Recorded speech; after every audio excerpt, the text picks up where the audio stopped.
This is the workout for Monday, May 11th. Over the last 8 weeks, we've done at least one monostructural workout, or one that's included running, rowing, swimming, biking, skiing, or any other monostructural movement. Monostructural meaning a single modality of something that moves you from point A to point B.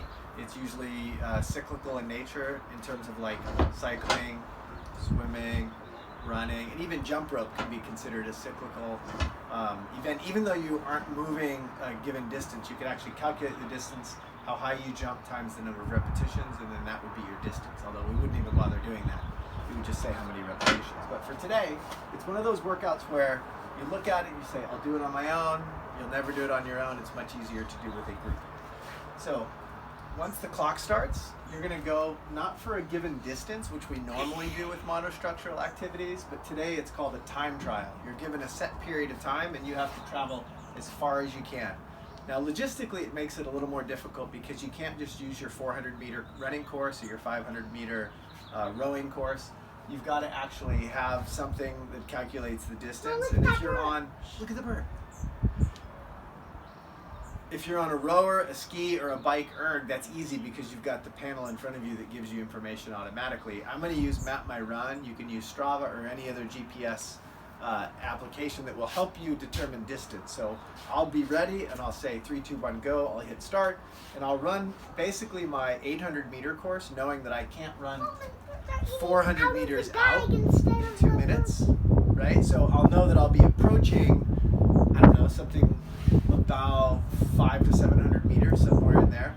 So if I run my 400-meter course, I'm going to end up with more to run and I need more time. So I'll run out a course that is a little bit longer. I'll press start when I start, and then I'll hit stop when it comes to the 2-minute mark.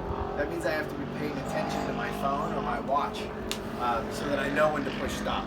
So the miles, for those of you that are actually doing time, like distance traveled in 2 minutes, is going to be a little bit inaccurate, but it will be close enough. And it'll be more fun than actually just sitting on a biker or a rower, although I know some of you will be on a rower or a bike, etc.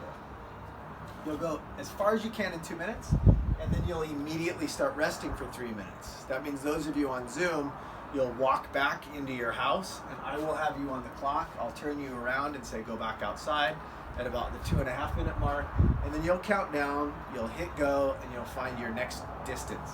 So 6 of these. That means in total you have 12 minutes of actual working time. And if you've got 6 rounds and there's a space of 3 minutes in between each round, that means you're going to be working out for a total of 27 minutes, including the rest. You'll calculate your total distance. If you want to mix and match, I would encourage you to run and row, or ski and run, or if you have a bike and a rower, you can mix between two.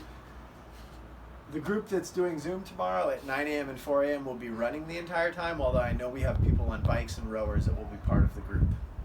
And any questions? You're going to read just a little bit more about it on the blog.